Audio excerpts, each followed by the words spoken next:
confession to make.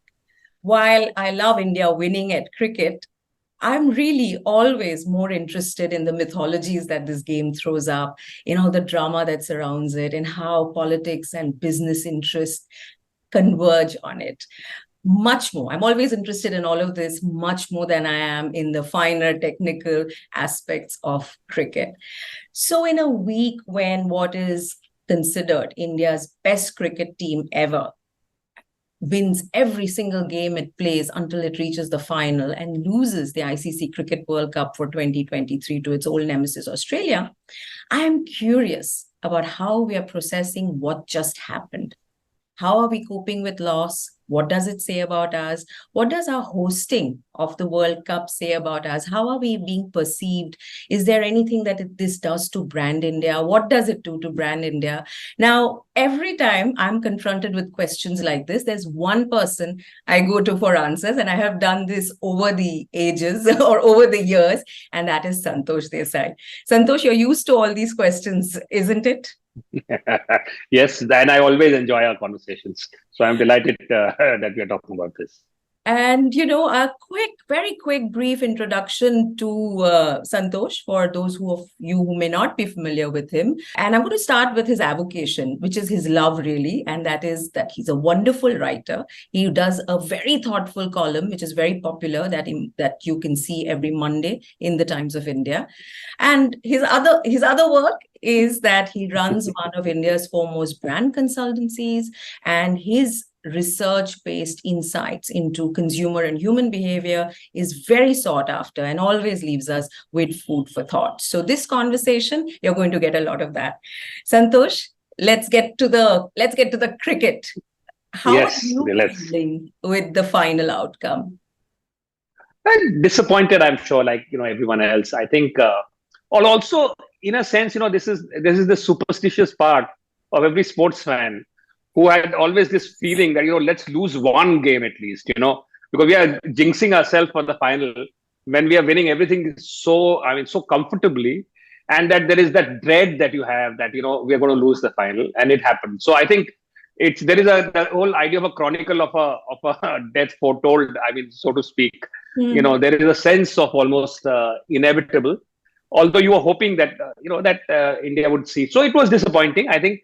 But again, it was a spectacular team effort. There's no question about the fact that I certainly, the team cannot be faulted overall. You will have a bad day.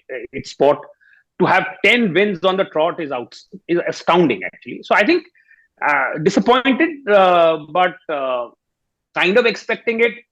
And so it's a mix of those kind of emotions. When you said that this is exceptional, and the consensus seems to be that this is perhaps India's best ever cricket team, what do you make of the Indian cricket team that we saw in this tournament and the tournaments in the past, even the ones we won? So the iconic, historic first ever 1983 and then 2011. I think there are two or three things here that stand out. One is balance. I think what teams try very hard to achieve is a balance between different kind of capabilities. And what you had was a very fine balance. Actually, it's the kind of balance that, in a way, we fell into the right balance thanks to an injury. Hardik Pandya got injured, and we got in a sort of specialist bowler, and that made all the difference. So we kind of lucked into that. And that balance worked because of the second factor, which is that everybody was in form. Almost everyone was firing, barring maybe a Surya Kumar Yadav, but everyone was firing, which is rare. Which is rare to have your entire team performing well at the moment, because it's, so that I think is the other factor. And the third, which was, I think, Indian teams in the past have always been through ups and downs as far as this factor is concerned, which is a certain bonhomie and a comfort that the team members seem to enjoy with each other. So there was I think it's been written about a lot by sports writers. There was clarity about roles. There was a comfort with each other.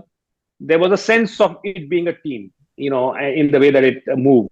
So I think the combination of, I think we've had one or two of these in several other teams. So it's by itself not new, but all of it happening at the same time, I think is something that is new. And I think that's what made the difference as far as this team goes. Let's talk about how people are feeling. And, you talked about feeling disappointed. How do you, when you zoom out of what you feel and then you see people around you and how they're expressing their disappointment, their anguish, heartbreak, that lovely headline going around, head Yes. breaks hearts Oh, or head breaks billion hearts. So what do you make of fan reactions to the loss, and how do you think we are coping? I think rather well, given our propensity otherwise. Yes. I think, otherwise, we can go berserk when I mean, India loses. There is a sense of past, entitlement. we vandalized, homes of Yeah, teams. We threatened exactly. our players. I mean, we called them traitors. We called, Yeah. there is a, entire kind of a playbook that we have, which was not pressed into play this time, thankfully. But I think there is a certain, I think in this particular occasion, I certainly feel that our reaction was more mature, and the fact that it helped that the team did as well as it did, so that it silenced everyone. So otherwise, what happens is that through the tournament you start building little grouses, and you sort of, but the team gave everyone nothing to opportunity. Yeah. No opportunity. So there was, see, I mean, I'm just saying that, also a mindset. I mean, I remember, writing about this in an earlier time when you on television used to have a program called Match Ke Mujrim. Right. So you framed it, you want to look for mujrims. Yeah. So it's not as if you're not looking for match ke heroes, you're looking for match ke mujrim. Yeah, so who let you down? Who's the person to blame? Who let you down? So who's that? So who to attack? Right. Yeah. So the moment you have a frame like that, you are just fomenting trouble, right? I think what you had this time is because of the team's performance. I think there was this, it changed the frame. I think it made it difficult for people to, pick out villains. And it was also that, like I said, every move paid off, like a Shami coming in and becoming this absolute star, made it impossible for even the more vulnerable among the team members, for them to be attacked. So I think overall, yes, I would hesitate to say that, as an audience, we are matured just yet, because I think this particular result, although the reaction was mature, I suspect it has a lot to do with the team's performance and not any intrinsic shift that has happened in the sentiment of the cricket loving audience. And I think just because of the kind of media it gets, the kind of attention it gets, the environment that we live in, which is this sense of entitlement, I think, that exists today. That and I always find it interesting that when players don't do well, instantly, their endorsement deals are attacked.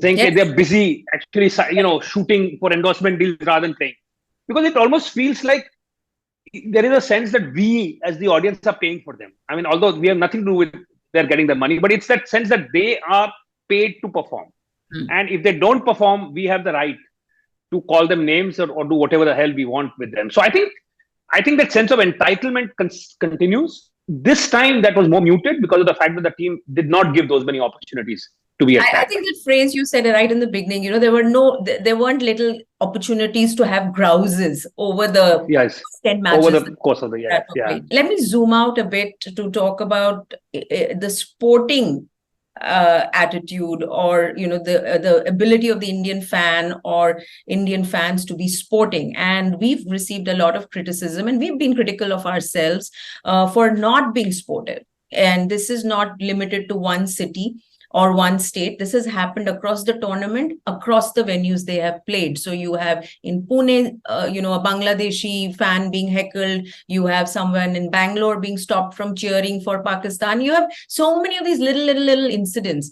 and they're isolated.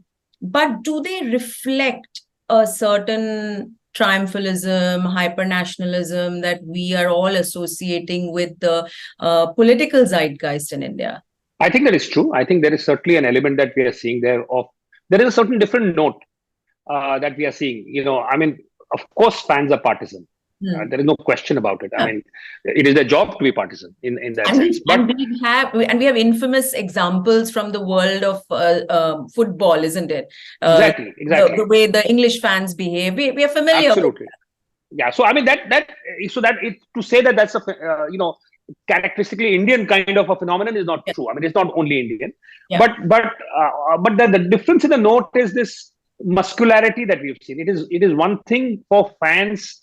Here you are almost importing an anger from outside, from outside the game, and you are using that to target uh, people of a particular kind, right? So that is one element of it, and the other is the fact that this sense that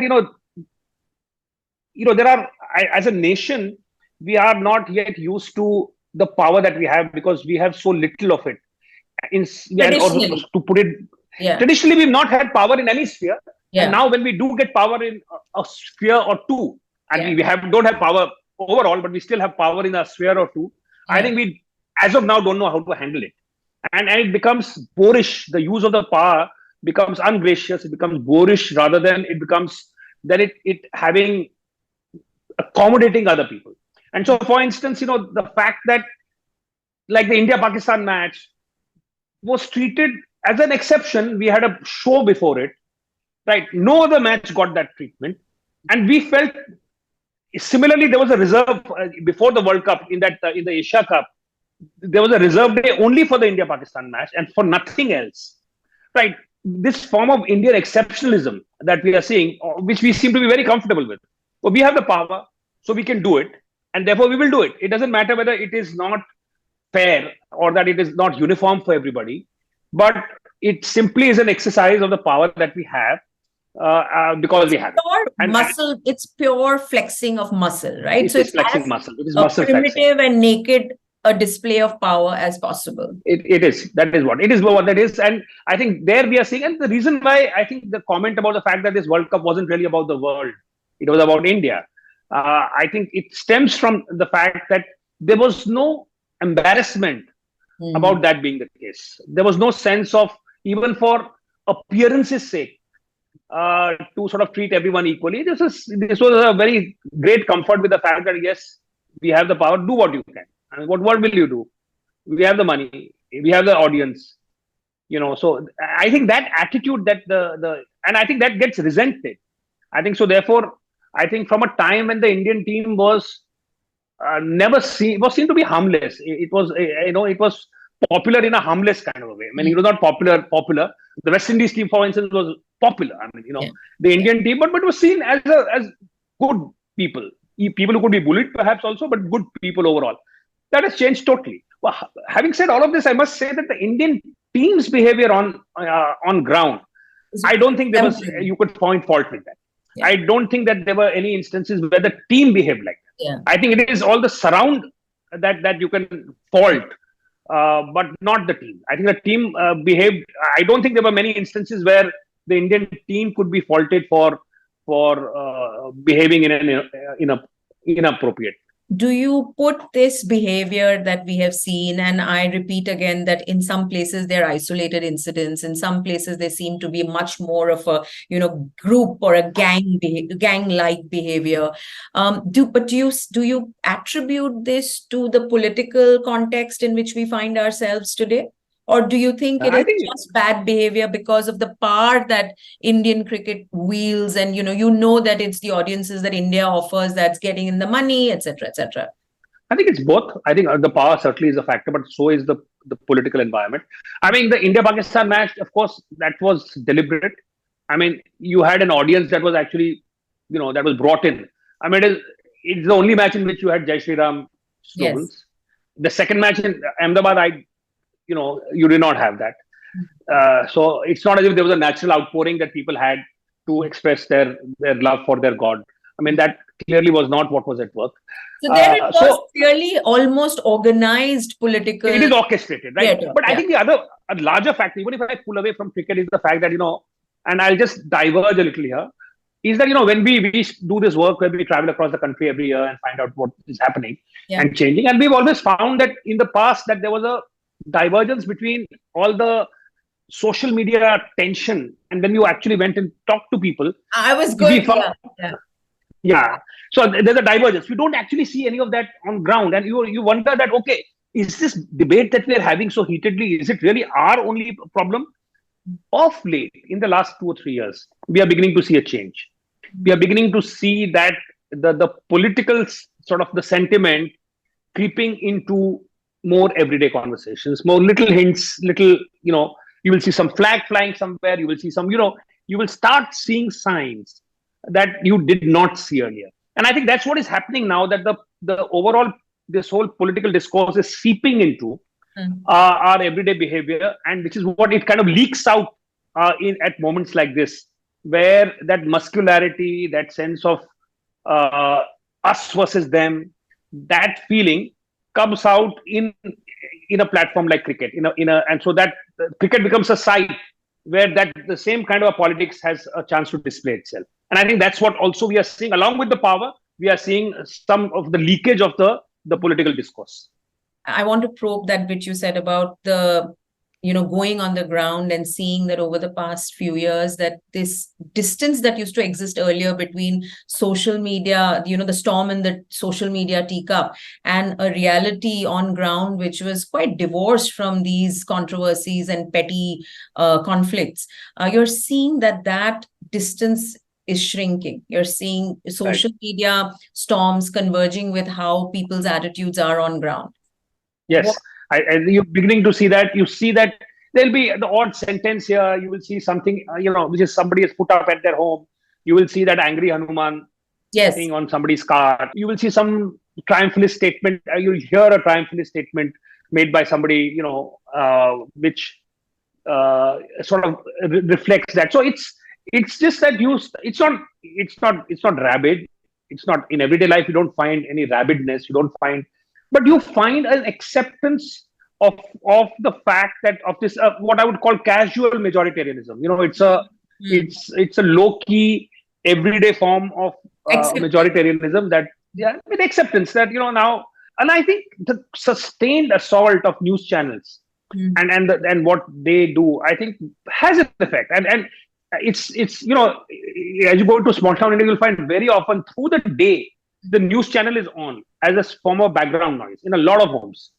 It's on, and somebody's watching it or not watching it, but it's a relentless barrage Yeah, yeah. of the same kind of a one note, that you're hearing. And there is, I mean, the less said about news channels, the better. I mean, in any case, but unfortunately, what happens is that becomes like a background soundtrack. It is a soundtrack to people's lives, and that it normalizes things that hitherto were not considered, and were not, even if those attitudes existed, they were buried deep down. They did not come into play.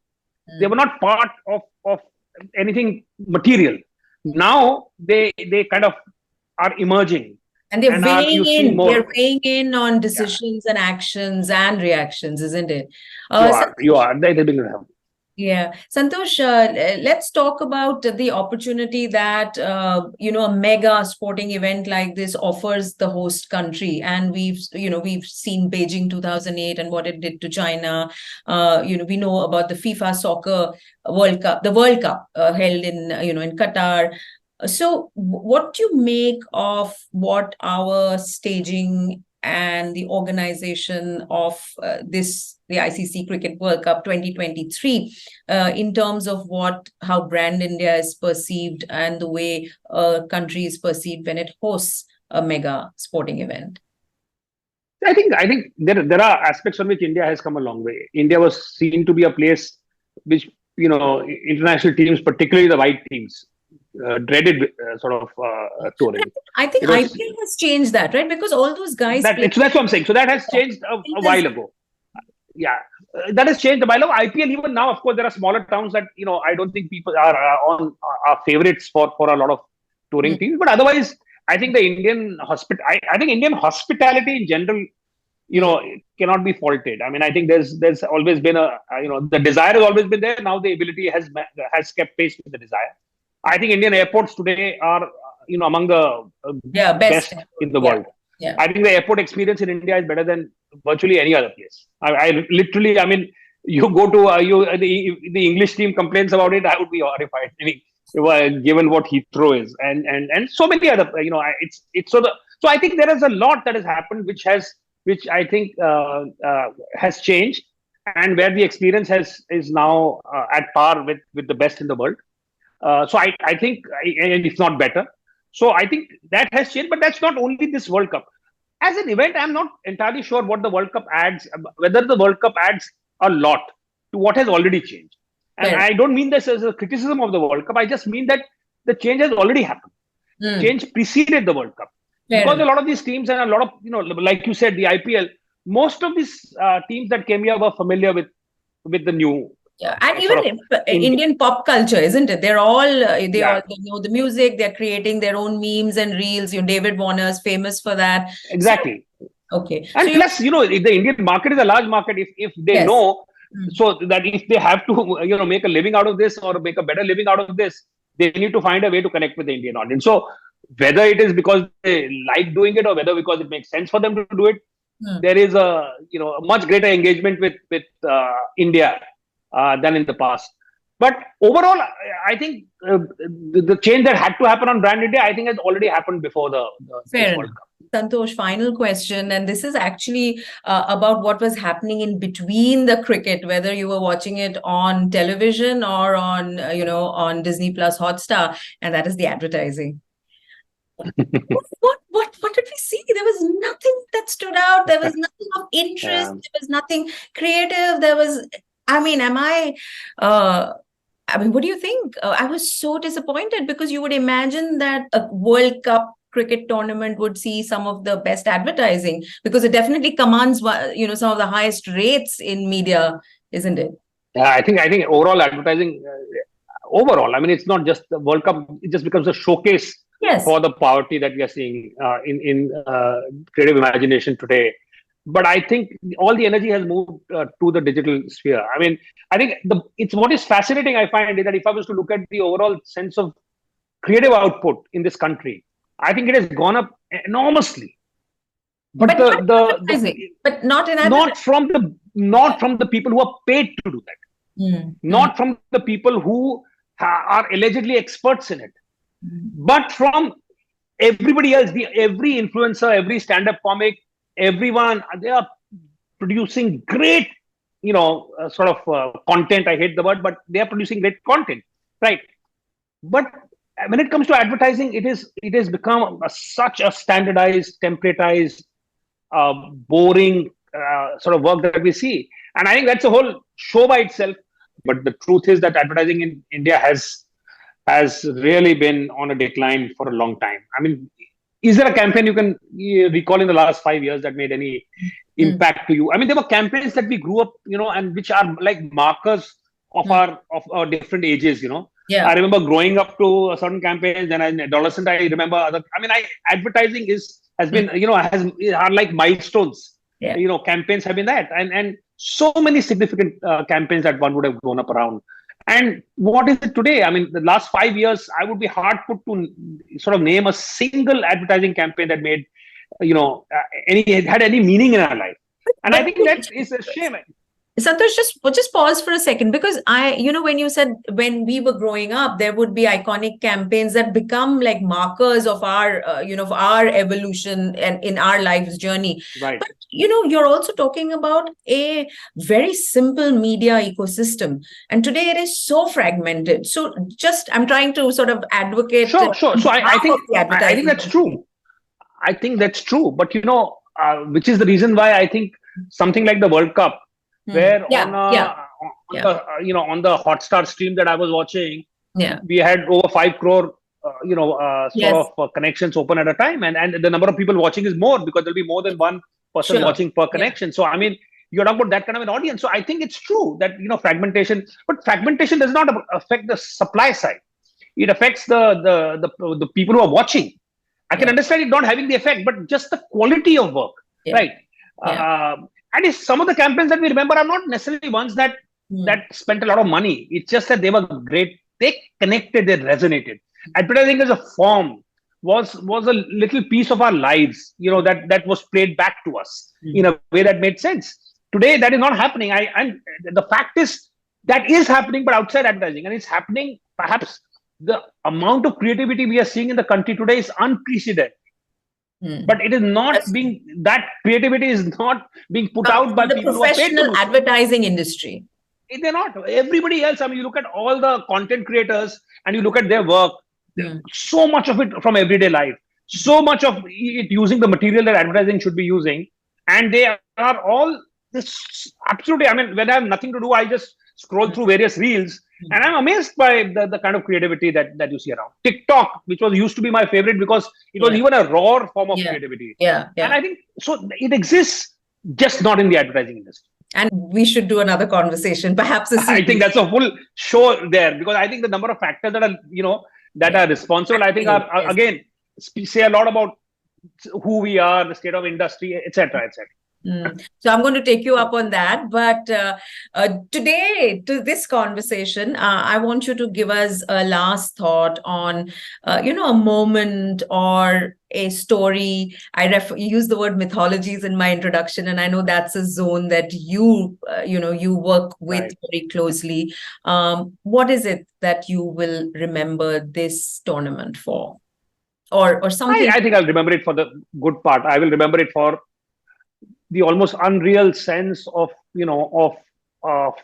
faith that you had in the team, the fact that how can things go so right so frequently. I mean, there is almost the sense of wonder that it's for most part we are, how talented and efficient, and it was and what a team efficient and everything right. I mean, how can that be? It's almost it was, I think, an almost ideal moment, and almost ideal. The ending spoiled it, but it was, for a cricket fan, and having grown up watching cricket, to see this kind of mastery is something that really was truly special. And I think that's true for most people who follow cricket.